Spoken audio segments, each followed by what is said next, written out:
9 horas, 1 minuto, alguns segundos, segunda hora do Bom Dia Açores, hoje, manhã de quinta-feira, por isso, connosco o Sr. Padre Vítor Arruda, ele que hoje não pode estar cá presencialmente, mas está connosco por telefone. Bom dia, Sr. Padre. Bom dia, Célia. Bom dia a todos os nossos ouvintes e às nossas ouvintes do Asas do Atlântico, que nos leva tão longe, fazendo justiça ao nome que tem, que é Asas do Atlântico. A voar cada vez mais alto. A voar é fazer-nos voar longe. E cada vez mais longe. E é sempre bom, quando estamos distantes, ouvir a voz da nossa rádio, ouvir as nossas pessoas. De facto, é uma rádio que une muita gente. Tenho falado até com pessoas que dizem que estão constantemente com ela ligada no carro. O que é bom para nós. É ótimo. E para vocês que estão fazendo um excelente trabalho. Muito toda obrigada. A equipa do Asas, a sua direção, um bem-aja a todos. Muito obrigada. Sr. Padre, como é que lhe correu, como é que lhe está a correr esta semana? Bem? Eu estou numa semana de retiro, fiz retiro espiritual, por causa do aniversário do sacerdócio, aproveitei para fazer uma semana de reflexão e de introspeção, que faz sempre bem ver a nossa vida, analisar todas as suas dimensões, para sairmos sempre mais fortalecidos e com mais vontade de trabalhar. Por isso é que eu não estou presente aí em Santa Maria.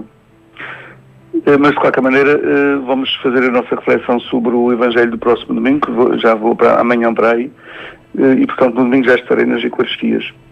Sim, senhor. Domingo é a festa de São Pedro, recordo as pessoas, domingo temos a festa de São Pedro, e portanto, faço um grande apelo. A missa de São Pedro é às 10 horas. Já houve aí uma confusão em relação ao horário das missas, mas os horários das missas nas festas mantêm-se, porque depois, para fazer alterações, implica mexer muito com o esquema das missas de fim de semana, e somos sempre só 2 padres. Claro. A missa às 10 horas e a procissão às 18 horas. Faço um apelo nesse sentido às pessoas. As procissões de Santa Maria têm uma coisa única, que são procissões de ilha. Cada procissão em cada paróquia acolhe sempre todos os irmãos das outras paróquias, portanto são todos bem-vindos à procissão de São Pedro, padroeiro da paróquia de São Pedro e da freguesia de São Pedro. É já este fim de semana. O Evangelho deste domingo, 14º domingo do tempo comum. Estamos a ler Marcos, como tenho dito ultimamente, o Evangelho do ano. Neste domingo temos uma visita que Jesus Cristo faz à sua terra natal, Nazaré. Vamos ver como é que essa visita decorre. Naquele tempo, Jesus dirigiu-se à sua terra e os discípulos acompanharam-no. Quando chegou o sábado, começou a ensinar na sinagoga. Os numerosos ouvintes estavam admirados e diziam: de onde lhe vem tudo isto? Que sabedoria é esta que lhe foi dada? E os prodigiosos milagres feitos por suas mãos? Não é ele o carpinteiro, o filho de Maria, irmão de Tiago, de José, de Judas e de Simão? Não estão as suas irmãs aqui entre nós? E ficaram perplexos a seu respeito. Jesus disse-lhes: um profeta só é desprezado na sua terra, entre os seus parentes e em sua casa. E não podia ali fazer qualquer milagre, apenas curar alguns doentes, impondo-lhes as mãos. Jesus estava admirado com a falta de fé daquela gente e percorria as aldeias em redor, ensinando. Temos este episódio da ida de Jesus à sua terra natal, a Nazaré. E o Evangelho está dividido entre 2 surpresas, 2 parentes de assombro. Primeiro, o povo de Nazaré, que fica admirado com a sabedoria de Jesus e com a fama de Jesus. Não esqueçamos, naquela altura não havia tanta facilidade de comunicação, portanto Jesus raramente ia à sua terra, mas eles iam ouvindo algumas coisas daquilo que Jesus fazia, daquilo que Jesus dizia, e admiravam-se. Porquê?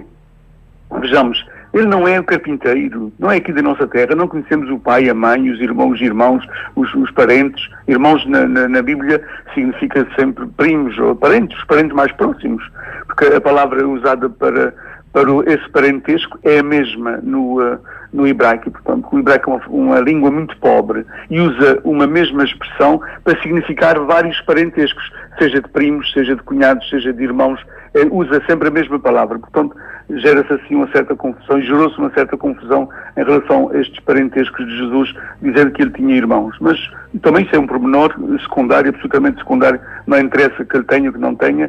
O que interessa é que aquela gente não aceitava a sabedoria de Jesus porque dizia que ele era um carpinteiro, ele era filho de carpinteiro, portanto não tinha um canudo, vamos dizer assim, não tinha estado na universidade, não era um homem de sabedoria, não era um homem de uma casta superior.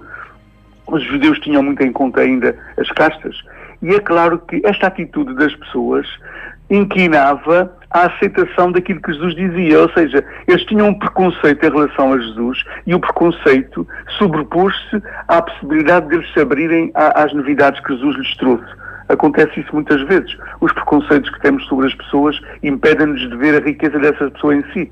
Os preconceitos são terríveis. Pensar previamente sobre o preconceito é fazer um juízo antecipado da pessoa, independentemente da gente a conhecer ou não, até achar simpático ou não, ou até reconhecer valor ou não. Tu és assim, tu nasceste de fulano tal e de fulano tal, não podes estar a fazer o que estás a fazer.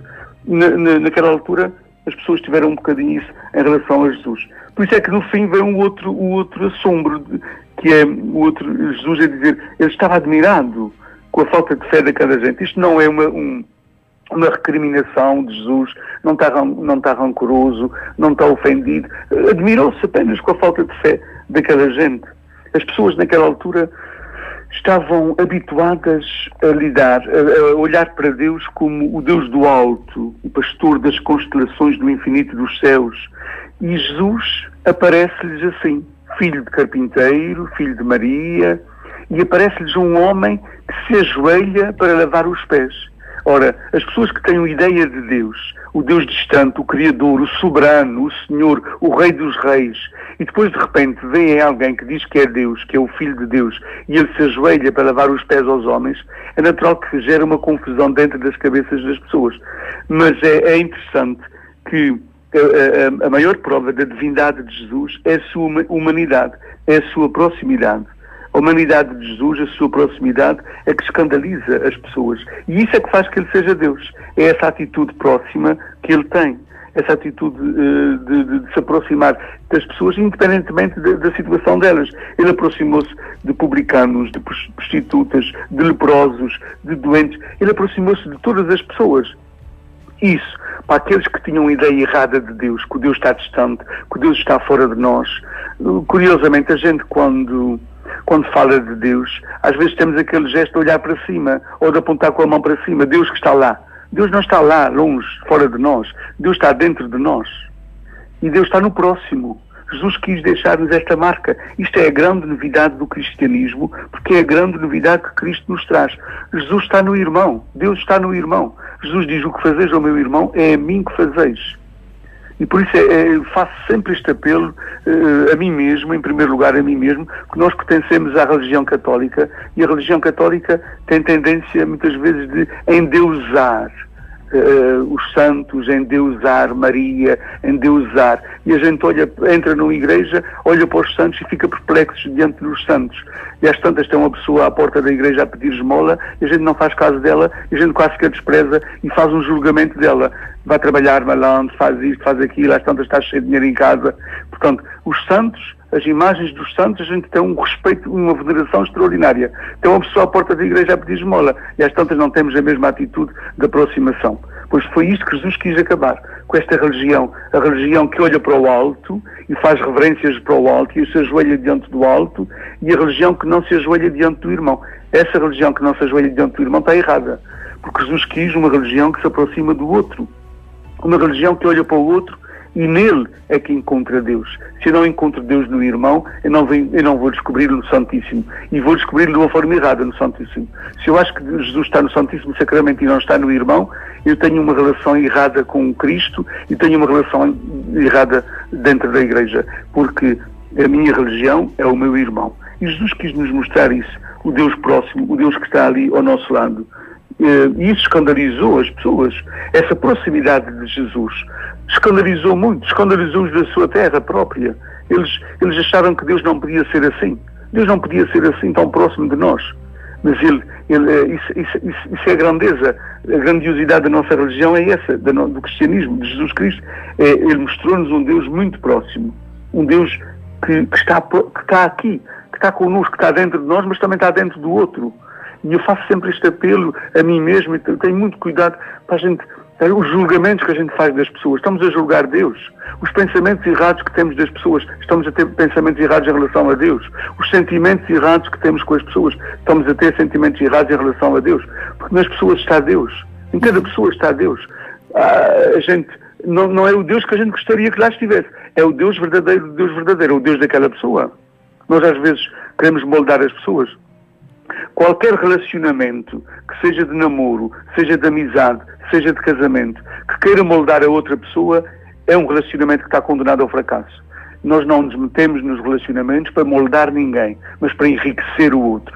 Eu meto-me com uma pessoa, eu faço-me amigo de uma pessoa, ou namoro com a pessoa, ou caso com a pessoa, para enriquecer a minha relação, para enriquecer aquela pessoa, para me enriquecer a mim mesmo, para sermos mais juntos. E, portanto, não é para moldar as pessoas. Porquê? Porque naquela pessoa, tal qual ela é, está um Deus que a ama e a aceita tal qual ela é. Eu não sou mais do que Deus. Se Deus me aceita tal qual eu sou, porque é que os outros não me vão aceitar como eu sou? O problema é deles. Deus aceita-nos tais quais nós somos. Ó Sr. Padre, diz. É curioso como é que 2000 anos e tal depois as pessoas continuam a fazer a mesma coisa, a julgar e... Absolutamente. Tantos anos depois, como é que é possível as pessoas continuarem? Então este caminho ainda tem muito para ser percorrido, as pessoas ainda não aprenderam. Muito, porque nós ainda não aprendemos e curiosamente, Lucélia, nós normalmente, os nossos Açores, o nosso país é maioritariamente católico, portanto a gente lida normalmente é com católicos com católicos. Temos irmãos de outras religiões, de outras seitas na nossa ilha ou aqui nos Açores, mas de qualquer maneira são poucos.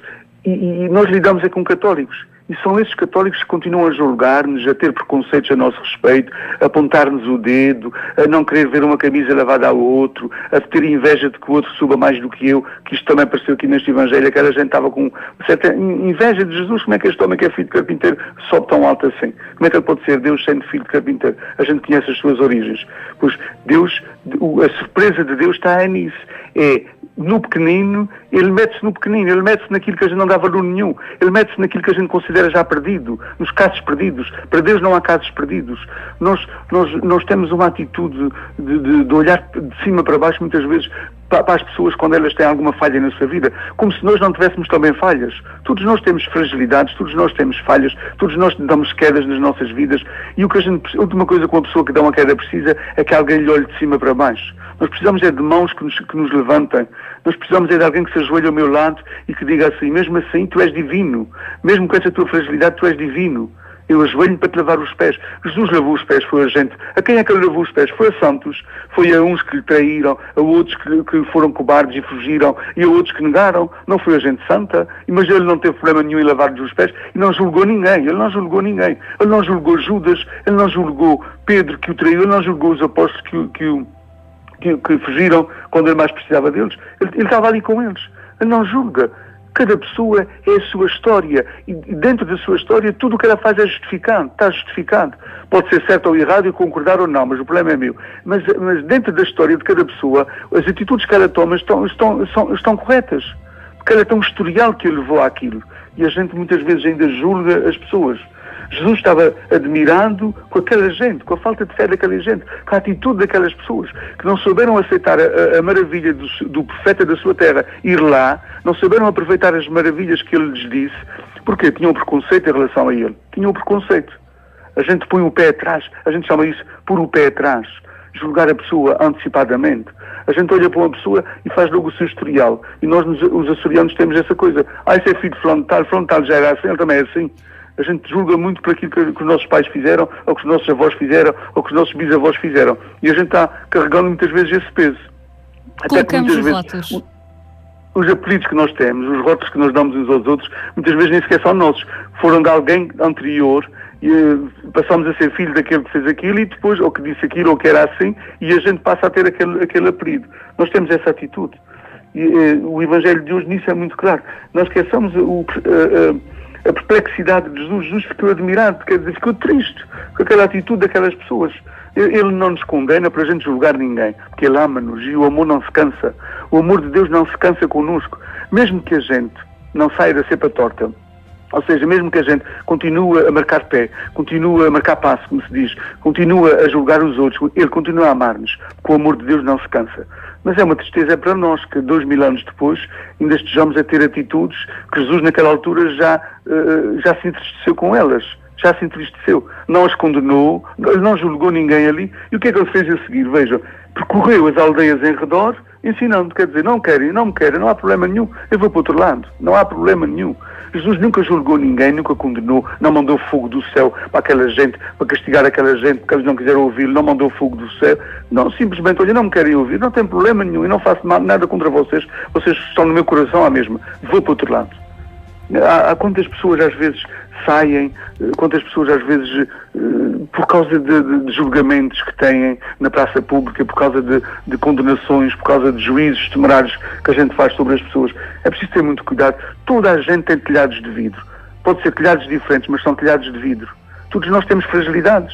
E o que importa não é condenar-nos uns aos outros, apontar o dedo uns aos outros, é ajudarmos-nos nas nossas fragilidades para enriquecer o conjunto. Isso é que é importante. Essa é que é a atitude correta.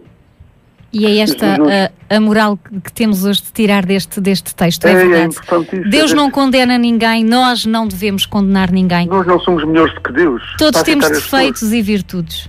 Todos nós temos qualidades extraordinárias.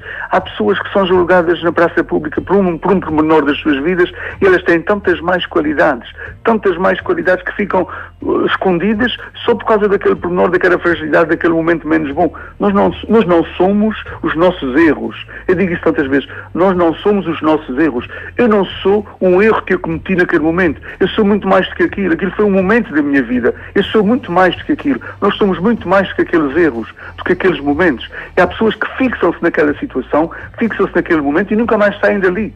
Aquela pessoa é sempre olhada por causa daquele momento que ela fez há 30 ou 40 anos, ou há 10 anos, ou há 5 anos, não interessa, no momento menos bom da sua vida. Todos nós temos momentos menos bons, mas isso não nos deve levar a que esse momento julgue toda a nossa vida e ponha em causa toda a nossa vida. Nós somos muito mais do que isso. Graças a Deus é que Jesus não se cansa de nos amar. Só está admirado apenas às vezes com as nossas atitudes, mas o amor de Deus nunca se cansa connosco. Sim, senhor. Eu recordo então a agenda deste fim de semana, já disse a festa, estamos em festas em São Pedro, a missa de São Pedro é às 10 horas, também a missa da Matriz. Eu recordo que a missa da Matriz estamos a ter um problema com a transmissão da missa pela rádio, mas estamos a tentar, a Matriz, os padres da Matriz e a direção do ASA, estamos a tentar resolver, mas ainda estamos à espera de uma peça para resolver melhor a situação. Portanto, peço a compreensão das pessoas. Vamos tentar este fim de semana, mais uma vez, a ver se já conseguimos transmitir a missa, mas se não fizermos, não está esquecida, não acabou a missa pela rádio, é só uma questão de tempo para se resolver a situação.